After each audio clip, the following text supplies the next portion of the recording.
Assalamualaikum warahmatullahi wabarakatuh. Macam apa yang ada di tajuk video, pasal ini mula-mula saya tidak tahu, saya tidak percaya. Sebab rasa sayang sama agama Adventist diperkuat oleh ada kawan pergi gereja, suka sama khotbah-khotbah, nyanyi lagu puji-pujian yang sudah menjadi kebiasaan lah sejak waktu kecil-kecil dulu. Sebelum itu saya tidak berapa terganggu sama keraguan atau soalan-soalan dalam pikiran saya. Tapi seiring berjalannya masa, saya pun meningkat remaja, masuk 17 tahun kan, dan kawan-kawan saya pun bercampur juga Kristen Islam. Ada satu hari saya kena tanya oleh kawan Islam, dan waktu itu kami sekaliguslah cerita pasal agama.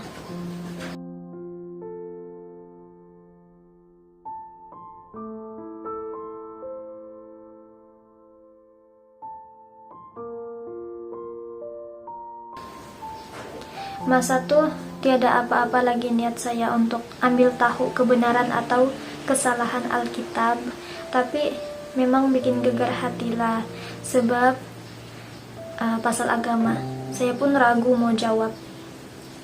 Sedangkan saya masih ingat untuk menyebut nama Tuhan itu tidak boleh sembarangan, apalagi kalau mau cakap pasal agama. Jadi takut salah gitu. Tapi kalau tidak jawab pun nanti saya rasa tidak guna lah pula belajar selama ini di Kristen kalau tidak tahu jawab. Jadi saya jawab yang saya mampu aja. Saya kasih iya saja. Lepas itu kawan saya bilang,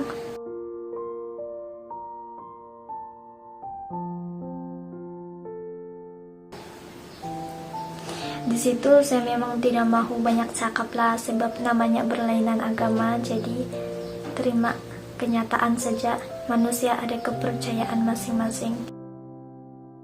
Dan kawan saya tegaskan lagi, dia cakap,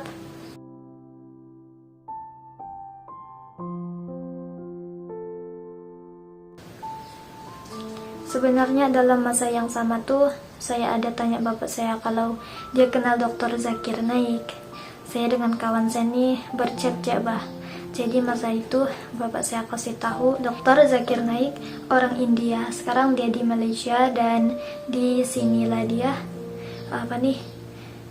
dijaga dan dapat menyebarkan Islam. Bahkan sudah menginspirasikan dan mengislamkan banyak orang. Jadi saya tengok video-video di YouTube memang bertimbun. Video pertama saya tengok pasal wanita menentang Dr. Zakir Naik, tapi hujung-hujung masuk Islam. Itu saya tengok balik-balik. Di sini saya mau kongsi pasal pertanyaan kawan saya tuh. Alhamdulillah sekarang saya sudah ada penjelasan saya sendiri, sebab saya memang sudah belajar rujuk dan lalui sendiri. Ini maksud dia, anggota gereja ikut pastor atau Alkitab. Ini menunjukkan bahwa pastor yang menyampaikan khotbah itu sudah dipastikan mengikut ayat-ayat Alkitab atau tidak. Maknanya lagi,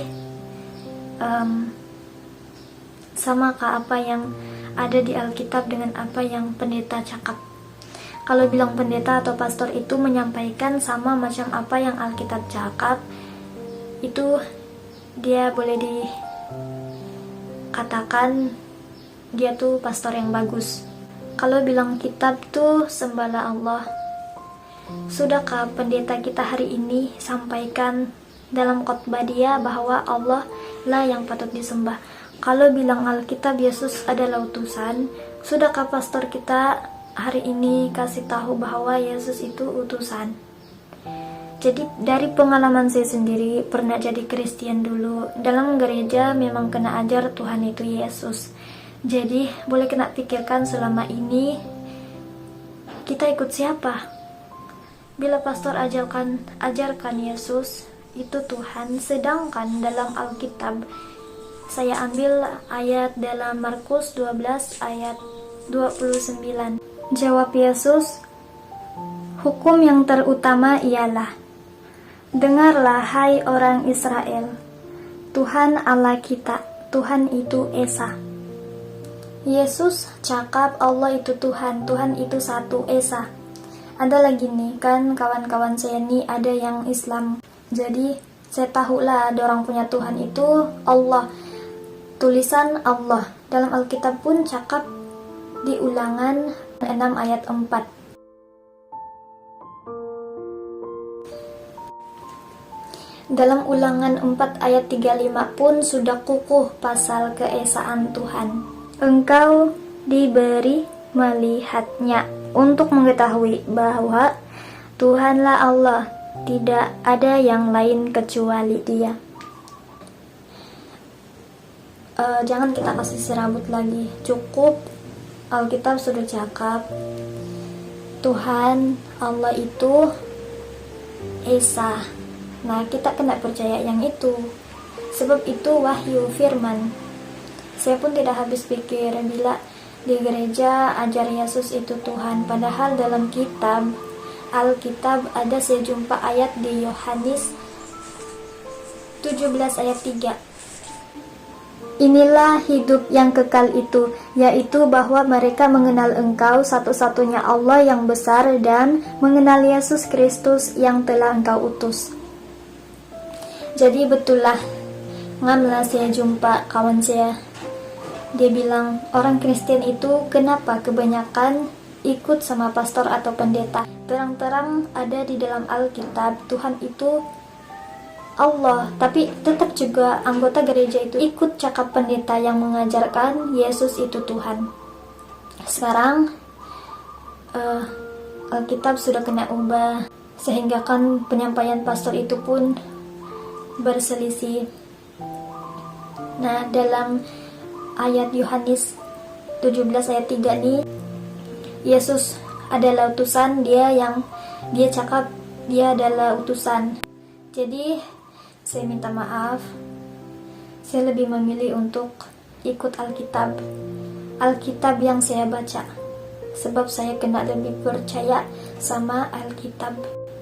Pas tu ada lagi nih, bapak saya ada buku, tajuk dia Bible, Quran, dan Science Modern. Bapak saya ada tunjuk sama saya pasal penjelasan tentang percakapan Yesus yang terakhir sebelum kena tangkap untuk penyaliban. Ada dalam Yohanes 14 sampai 17. Dalam buku itu kasih tahu ada penambahan dalam ayat Alkitab sampai merubah makna yang sesungguhnya. Tapi tidak apalah, kita sendirilah yang cari. Jawab sendiri-sendiri pasal itu. Buku Bible Quran ini kena cetak pada 1989. Jadi mungkin akan jauh beza dengan ayat Alkitab yang kita ada hari ini. Sebab itu saya bilang,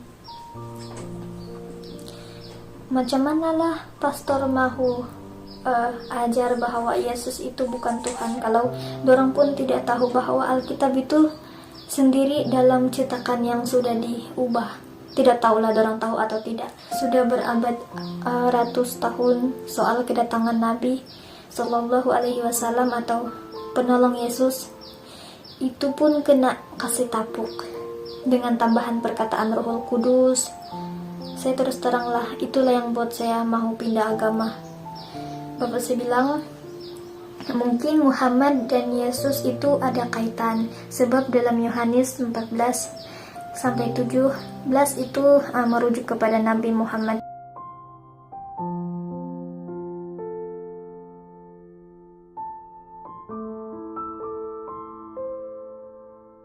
Tapi diubah.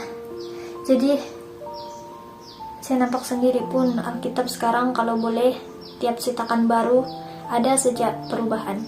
Macam ni, tengok Ini cetakan 1989. Di sini ada ayat Alkitab. Dan ini cetakan Alkitab sekarang 2014.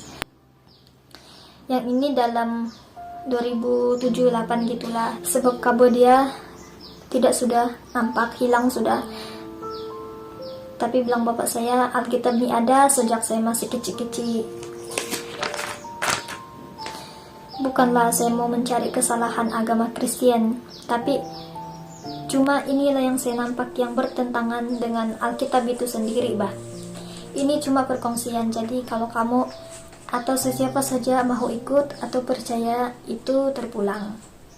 Saya cuma kongsi hal-hal yang sudah saya lalui, sudah rujuk dan belajar, dan itu yang buat saya masuk Islam atau pindah agama. Sekarang saya bandingkan ayat-ayat yang tertentu yang ada di Alkitab dengan Alkitab yang lain dari tahun-tahun cetakan yang berbeda. Kita tengok sama-sama.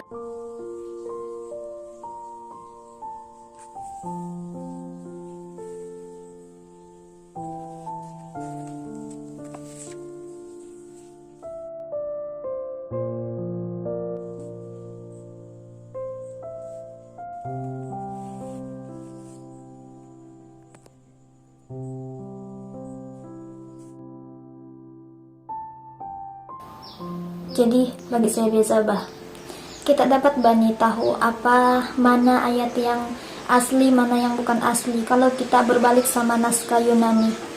Sebab Yahya menulis Injil dia dalam bahasa Yunani, bukan bahasa lain. Saya pun rasa tidak puas hati. Kenapa orang buka kasih hilang bahasa asli Alkitab? Macam Quran tuh tulisan asli dia bahasa Arab, bila kena terjemah masih tetap ada bahasa Arab di atas. Nah, baru ada bukti atau orang kita hari ini tengok samakah ataupun tidak firman Tuhan sampai sekarang dalam Alkitab nih. Saya cakap begini bukan apa, dari bapak saya juga saya dengar. Memang kena ubah. Hati saya membenarkan itu.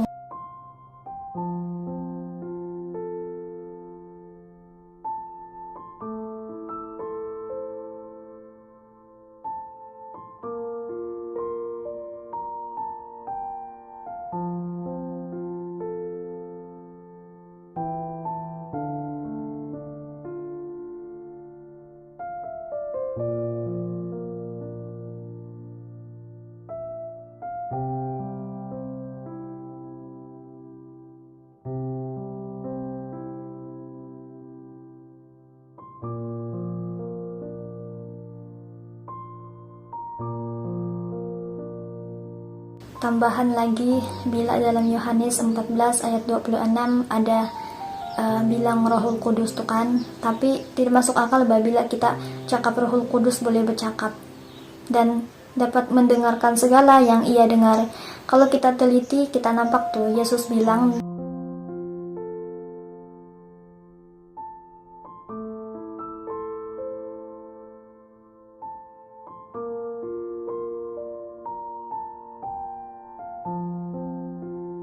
sedangkan ada di